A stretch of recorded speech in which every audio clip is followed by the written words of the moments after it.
खम रोदसी ज्योतिरनीकमास सूर्येन्द्रवन्निश्वसनाम्बुधिश्च द्यूपान्नगास्तद्दुहितर्वनानि भूतानि यानि स्थिरजंगमानि। एक अद्भुत चरित्र है। भगवान कृष्ण का जब आगमन हुआ तो क्यों हुआ? पृथ्वी, जल, तेज, वायु, आकाश, ये जो 5 तत्व है, इन 5 तत्वों से ही परमात्मा जीवों का निर्माण करता है। ये रॉ मटेरियल है शरीर निर्माण के लिए। और जब ये रॉ मटेरियल दूषित हो जाता है असुरों के अत्याचार से, अनाचार से, तो भगवान का अवतार होता है। जब जब होई धर्म के हानि, बाढ़ई असुर अधम अभिमानी, तब तब धरि हरि मनुज शरीरा, हरई सकल सज्जन भोग। भगवान का अवतार हुआ। यदा यदा हि धर्मस्य ग्लानिर्भवति भारत, अभ्युत्थानाम् अधर्मस्य तदात्मानं सृजाम्यहम्। परित्राणाय साधूनां विनाशाय च दुष्कृतां, धर्म संस्थापनार्थाय संभवामि युगे युगे। भगवान का अवतार हुआ तो दशम स्कंद के प्रारंभ में ही आता है कि पृथ्वी गाय का रूप लेकर के, और मानस में पृथ्वी जो है गाय के रूप में जाकर के ब्रह्मा जी के साथ में मिलकर भगवान की स्तुति करती है। गोतनुधारी जाकर स्तुति की। कौन? बोले भूमि विचारी। और भगवान तब आए। अब पृथ्वी 12 अवतार में भगवान के पसीने के बूंद से पृथ्वी का जो गर्भ स्थापित हुआ था, जिससे भौमासुर का प्रादुर्भाव हुआ था, भगवान से पृथ्वी ने वचन भी मांगा था कि प्रभु हमारे पुत्र को मत मारना, क्योंकि पसीना जो शरीर से निकलता है ना, वो तमोगुण होता है। आंखों से आंसू जो निकलते हैं वो रजोगुणी और सत्वगुणी होते हैं, और शरीर से जो पसीना निकलता है वो तमोगुणी होता है। आंसू तो कभी भक्ति से भी, भगवान का चिंतन करने पर भी बहते हैं, जिसको लोग कहते हैं सुख के आंसू बहते हैं। श्रद्धा भक्ति से भगवान का कीर्तन करने पर भी आंसू निकल आता है। सगद गदा द्रवते यस्य चित्तम रुदन्ति भीष्णम हसति क्वचिच्च विलिज्ज उदगायति नृत्यते वा मद भक्ति युक्तः भुवनं पुनाति। मम गुण गावत पुलक शरीरा गदगद गिरा नयन बहनीया। ये भक्ति का स्वरूप, ये सत्वगुण संपन्न। और जब किसी अपने परिजन के वियोग में आंखों से आंसू निकलते हैं, वो रजोगुणी होते हैं। भगवान के शरीर से पसीने से जो भौमासुर का प्रादुर्भाव हुआ तो पृथ्वी ने प्रार्थना की। भगवान ने कहा ठीक है, ऐसा ही करेंगे, मारेंगे नहीं, लेकिन देवी जब तुम स्वयं कहोगी तो तुम्हारे कहने पर फिर इसे मारेंगे। तो पृथ्वी ने सोचा हम तो माँ है, माँ होकर के अपने बेटे को मारने के लिए क्यों कहेंगे, कोई बात नहीं। द्वापर में भगवान का जब अवतार हुआ तो महाराज सत्राजित के यहाँ उनकी पुत्री के रूप में, सत्यभामा के रूप में पृथ्वी का प्रादुर्भाव हुआ, और वही पृथ्वी भौमासुर की मां है। इधर भगवान ने आज पहली बार मिट्टी खाई। किस लिए? पृथ्वी को बताने के लिए कि मेरा आगमन हो चुका है, सूचना देने के लिए। और जब मिट्टी खाई तो सब गोपगणों ने आकर के यशोदा जी को संदेशा दिया कि तुम्हारे लाला ने आज मिट्टी खाई। यशोदा तेरे लाला ने ब्रजरज खाई।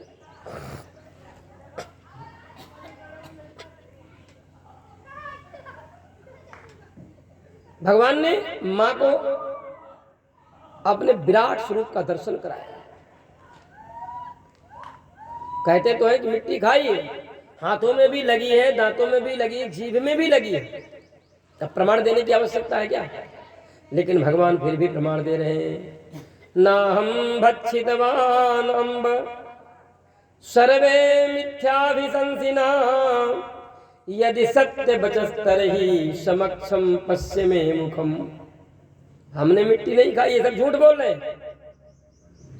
और यदि आपको विश्वास नहीं है तो हमारे मुख में देख लो। और जब भैया मुख में देखा, भगवान ने मुंह फैलाया, यशोदा जी ने मुख में देखा तो खम्रोदसी ज्योतिरनीकमासा सूरेन्द्र वन्यश्वसनां बुधिश्च द्यूपान्नगास्तद्दुहितर्वनानि भूतानि यानि स्थिर जंगमानि। भगवान के मुख में आकाश, द्यावा, भूमि, नक्षत्र मंडल, दिशाएं, सूर्य, चंद्र, अग्नि, वायु, समुद्र, द्वीप, पर्वत, नदी, स्थावर, जंगम सब कुछ दिखाई पड़ा। यशोदा ने आंखें बंद करनी, लगता मेरे लल्ला के मुख में कोई भूत प्रेत घुस गया। घबरा गई, मन ही मन में आंखें बंद करके भगवान से प्रार्थना करती, जो कछु हमने पूजन कियो वाको फल हो, मेरे लल्ला ठीक हो जाए। भगवान ने देखा कि मैया के माया ने पकड़ रखा है। भगवान ने माया का पर्दा हटाया और जैसे ही पर्दा हटा तो माँ उठी। माँ की आंख खोली तो देखा लल्ला रो रहा आंखों। और भगवान के पास सबसे बढ़िया तरीका यही है, आंखों में हाथ लगा के, बच्चा जब रोने लगता है ना तो कितना भी बड़ी गुस्सा हो लेकिन फिर भी वो, यशोदा सब भूल गई। अब भगवान थोड़े और बड़े हुए, नामकरण कर अवसर आया। नामकरण का अवसर आया। विचार करो, नामकरण के अवसर पर भी एक विद्वान के, ब्राह्मण की आवश्यकता होती है, जिसको ज्योतिष का भी बोध हो। अब तो प्राय लोग ऐसे ही किसी को भी बुला के नामकरण करा देते हैं। नामकरण का मतलब जन्म कुंडली के उस अंग को बनाने में ब्राह्मण संपन्न हो, जिसको हम लोग कहते हैं जन्मांक। और जब जन्मांक बन जाएगा तो किस नक्षत्र के किस चरण में बालक का जन्म हुआ ये पता चल जाएगा।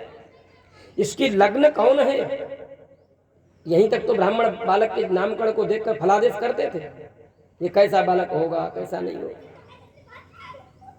अब उसका नाम रखो, लेकिन जब बोध नहीं है तो ऐसी कहानी चलती रहती। हमसे कोई कहता पंडित जी हमारे बच्चे का नामकरण संस्कार कर दो, तो हम तो कहते भैया हमें आता ही नहीं। सीधी सी बात, हम क्यों हेरा फेरी करें, जो काम आता ही नहीं उसमें हम क्यों कहें नहीं हम चलो करेंगे, मना कर देते। भाई किसी ज्योतिष के विद्वान ब्राह्मण को बुलाओ, पुरोहित की आवश्यकता नहीं। वशिष्ठ जैसा पुरोहित किसी का नहीं होगा। जितने भी आजकल कर्मकांडी पंडित हैं या यजमान हैं, उस बात को कान खोलकर समझ लें कि वशिष्ठ जैसा पुरोहित किसी को नहीं मिलेगा। लेकिन दशरथ जी को जब उन्होंने कहा कि तुम्हारे धर्म ही रहोगे सुतिचारी, महाराज कब होंगे? बोले तुम यज्ञ कराओ, पुत्रष्टि यज्ञ कराओ कि तुम्हारे पुत्र होंगे। बोले तो फिर अब देरी किस बात की, करा दो महाराज। बोले हम नहीं करा सकते।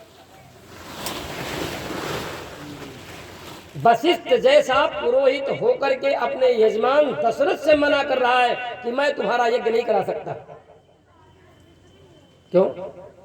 बोले हमें ये यज्ञ कराने की जानकारी नहीं, तुम श्रृंगी ऋषि को बुला लो। आज का अगर पंडित हो तो ना नहीं कर सकता। आज के पंडित से अगर तुम कुछ भी कह दो कराने के लिए, हाँ बिल्कुल,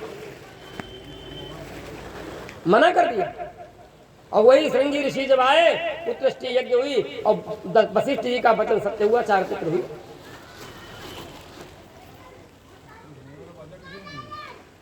जब आज नामकरण संस्कार का अवसर आया तो गर्गाचार्य जी वसुदेव जी के पास कारागृह में मिलने के लिए गए।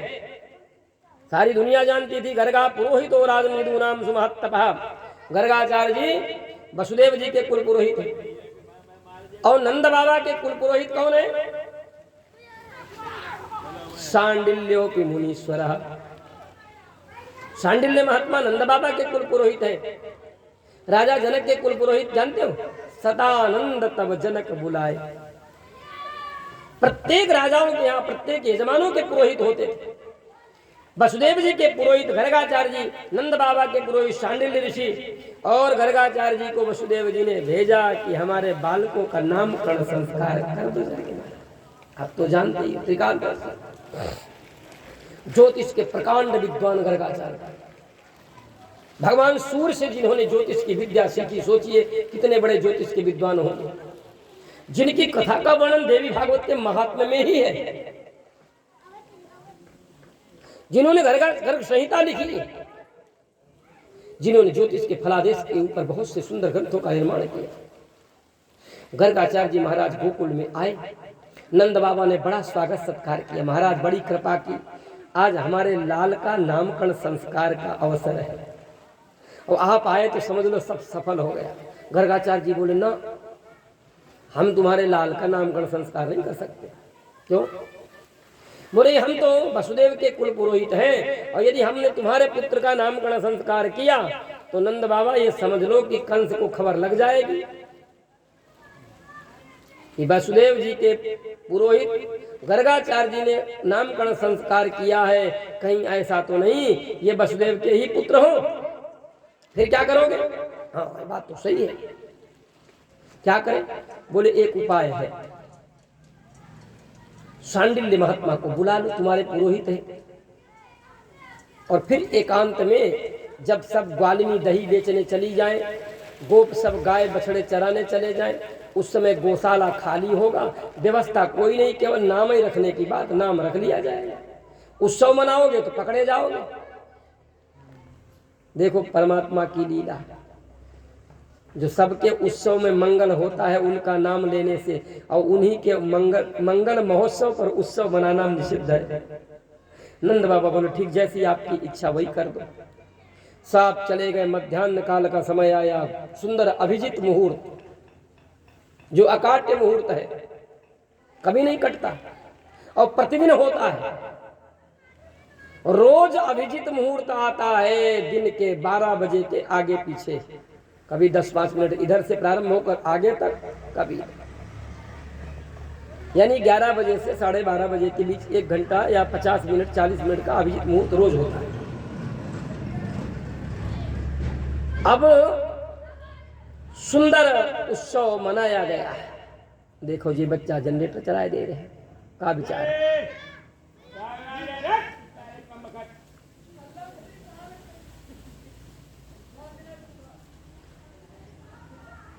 प्रेम से बोलो वृंदावन बिहारी लाल की। अब यशोदा और रोहिणी ने विचार किया कि ये बहुत बड़े पंडित हैं, बहुत बड़े विद्वान हैं, थोड़ी सी परीक्षा क्यों न की जाए। संयोग ऐसा बना कि रोहिणी का लाल जो वो यशोदा की गोद में और यशोदा का लाल जो रोहिणी की गोद में, वहां कोई भेद दृष्टि तो थी नहीं।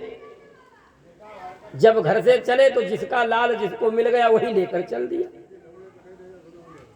और जब वहां पर पहुंचे तो यशोदा जी बलराम जी को गोद में लिए हैं और रोहिणी जी कृष्ण को गोद में लिए बैठी हैं, ये परीक्षार्थ। अब वहां पर गर्गाचार्य जी ने देखा तो सबसे पहले यशोदा की ओर दृष्टि पड़ी।